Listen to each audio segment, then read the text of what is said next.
સુરતમાં 200 મહિલાઓએ પીએમને પોસ્ટકાર્ડ લખ્યા છે. પાયલ ગોટીની ધરપકડ મામલે પોસ્ટકાર્ડ લખવામાં આવ્યા છે. મહિલાઓએ વડાપ્રધાનને પત્ર લખીને માંગણી કરી છે. પાયલ પર આરોપ છે ત્યારના સીસીટીવી તપાસો તેવી માંગણી કરવામાં આવી છે. ત્યારે દીકરી પરના આરોપો અંગે જાહેરમાં ખુલાસો કરો તેવી વાત પણ કરવામાં આવી છે. સ્વતંત્ર કમિટી બનાવી તપાસ કરવામાં આવે અને આગામી સમયમાં મહિલા સ્વાભિમાન મિશન પણ શરૂ કરાશે.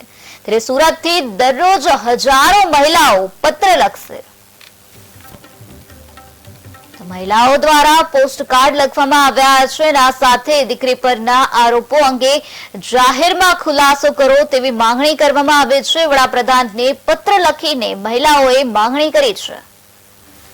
પાયલ ગોટીની ધરપકડ મામલે મહિલાઓએ પીએમને પોસ્ટકાર્ડ લખ્યા છે અને પત્ર લખીને મહિલાઓ દ્વારા માંગણી કરવામાં આવી રહી છે. પાયલ પર આરોપ છે ત્યારના સીસીટીવી ફૂટેજ તપાસો તેવી માંગણી પણ કરવામાં આવી રહી છે. ત્યારે દીકરી પરના આરોપો અંગે જાહેરમાં ખુલાસો કરો તેવી વાત પણ મહિલાઓ દ્વારા કરવામાં આવી છે. કુલ 200 મહિલાઓએ પીએમને પોસ્ટકાર્ડ લખ્યા છે તેવી માહિતી અત્યારે સામે આવી છે. અને આ સાથે મહિલાઓ દ્વારા માંગણી કરવામાં આવી રહી છે. પાયલ ગોટીની ધરપકડ મામલે મહિલાઓએ પીએમ મોદીને પોસ્ટકાર્ડ લખ્યા છે અને વડાપ્રધાનને પત્ર લખીને માંગણી કરવામાં આવી છે. તો પાયલ પર આરોપ છે ત્યારના સીસીટીવી ફૂટેજ તપાસો તેવી પણ માંગણી કરવામાં આવી છે.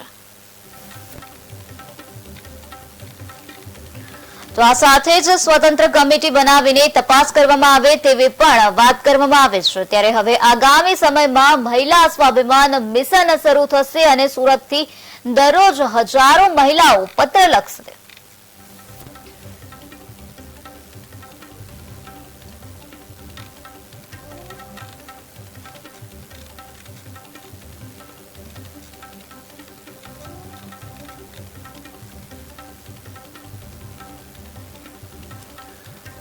સુરતનો આ બનાવ સામે આવ્યો છે જ્યાં 200 મહિલાઓએ પીએમને પોસ્ટકાર્ડ લખ્યા છે તેવી માહિતી સામે આવે છે. ત્યારે આ જ મુદ્દે વધુ માહિતી આપવા માટે આપણી સાથે સંવાદદાતા બળદેવ દેસાઈ જોડાઈ ગયા છે.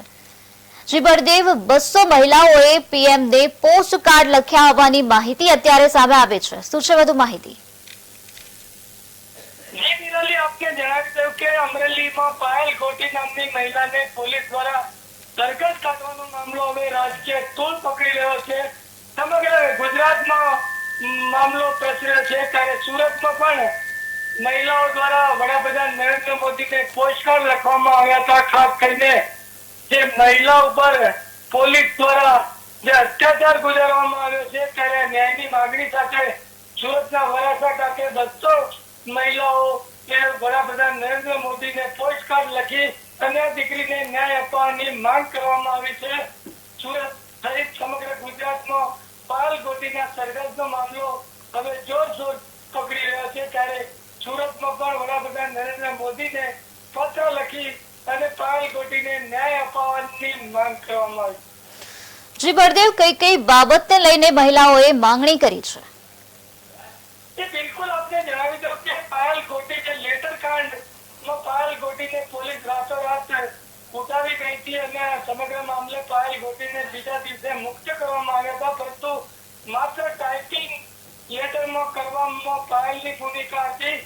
પોલીસ આટલી હદ સુધી કઈ રીતે મહિલાને ધરપકડ કરી છે કે મોડી રાત્રે પાયલ ગોટીને પોલીસ દ્વારા લઈ જવામાં આવી હતી અને પાયલ ગોટીનું સરઘસ કાઢવામાં આવ્યું હતું. ત્યારે મહિલા પર પોલીસ દ્વારા જે ગુજારવામાં આવેલા અત્યાચારને લઈને માંગ કરવામાં આવી છે. જવાબદાર પોલીસ અધિકારીઓ અને પોલીસ કર્મચારીઓ પર કડક કાર્યવાહી કરવામાં આવે અને આવા અધિકારીઓને તાત્કાલિક સસ્પેન્ડ કરવાની માંગ કરાઈ છે.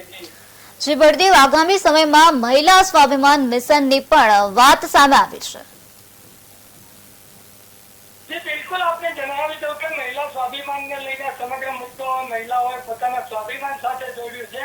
ત્યારે આગામી દિવસમાં સમગ્ર ગુજરાતમાં આ મુદ્દો જોરશોરથી ચર્ચાય તો નવાય નહીં.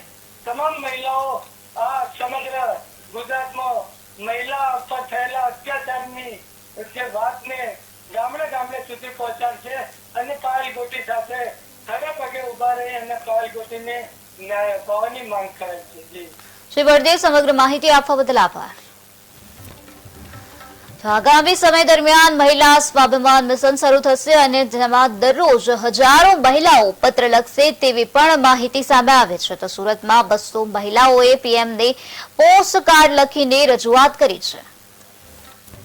શાંતિ નિકેતન સોસાયટીમાં બહેનો દ્વારા માનનીય વડાપ્રધાન શ્રી નરેન્દ્રભાઈ મોદીને ટપાલ લખવાનો કાર્યક્રમ રાખવામાં આવેલો હતો. એ કાર્યક્રમ રાખવાનું કારણ કે જ્યારે આપણા વડાપ્રધાન ગુજરાતના મુખ્યમંત્રી હતા ત્યારે એમ કીધું હતું કે બહેનો તમને કંઈ પણ જરૂર પડે તો મને એક ટપાલ લખજો, હું તમારી વારે આવીશ. તો આજે અમરેલીની અંદર એક કુંવારી દીકરી સાથે જે અન્યાય થયેલો છે, જે ઘટના બની છે, અડધી રાતે કોઈ પણ જાતની પૂર્વ મંજૂરી વગર એને ઘરેથી ધરપકડ કરવામાં આવી અને બીજે દિવસે સરઘસ કાઢવામાં આવ્યું. આ સરકારની અંદર બુટલેગરો છે, ખૂનીઓ છે, રીઢા ગુનેગારો ખુલ્લેઆમ ફરી રહ્યા છે. એનું સરકાર સરકસ નથી કાઢતી. જ્યારે એક કુંવારી દીકરી, નિર્દોષ દીકરીનું આ લોકો સત્તાના મદમાં, સત્તાધીશોના કહેવાના કારણે જ્યારે સરઘસ કાઢ્યું હોય ત્યારે આ ગુજરાતની અંદર કોઈ પણ મહિલા આજે પોતાને સુરક્ષિત નથી સમજતી. ત્યારે મહિલાઓ અને બહેનો દ્વારા વડાપ્રધાનને વિનંતી કરતો પત્ર લખવામાં આવ્યો છે કે અમારી સુરક્ષા માટે તમે આવો અને આ જે નિર્દોષ દીકરીને જે પ્રમાણે ગુનેગાર ઠેરવી છે તો એને ન્યાય આપવામાં આવે, એને જે મારવામાં આવ્યો છે એની સામે કાયદેસરની કાર્યવાહી કરવામાં આવે અને નિયમોનું ઉલ્લંઘન કરી અને જે કોઈ પણ અધિકારીઓ દ્વારા, પોલીસવાળા દ્વારા કે પદાધિકારીઓ દ્વારા આજે દીકરીની રાત્રે ધરપકડ કરવામાં આવી છે તો તેની સામે કાયદેસરની કાર્યવાહી કરવામાં આવે. આ માંગણીઓ સાથે આ બહેનો દ્વારા આજે વડાપ્રધાન શ્રીને પત્ર લખવામાં આવેલો છે. માનનીય નરેન્દ્રભાઈ મોદીને અમારા દ્વારા એ અપીલ કરવામાં આવી છે કે અમરેલી જિલ્લામાં વિઠ્ઠલપુર ગામમાં જે ઘટના બની છે તેમાં દીકરીને કોઈ પણ પૂર્વ જાણકારી આપ્યા વગર તેમની ધરપકડ કરવામાં આવી છે અને બીજા દિવસે તેમનો સરઘસ કાઢવામાં આવ્યો છે. પહેલા તો આવા કેટલાય ગુનાખોરો અને બુટલેગરો અને બીજા ઘણા કૌભાંડો થયા છે તો ત્યારે તો કોઈ સરઘસ કાઢવામાં આવ્યું નથી, પરંતુ આ દીકરીને કોઈ પણ પૂર્વ જાણકારી આપ્યા વગર તેમની ધરપકડ કરવામાં આવી રાત્રિના સમયે અને બીજા દિવસે તેમનું સરઘસ કાઢવામાં આવ્યું. તો આ ઘટના ખૂબ જ દુઃખદજનક કહેવાય છે. શાંતિ નિકેતન સોસાયટીમાં બહેનો દ્વારા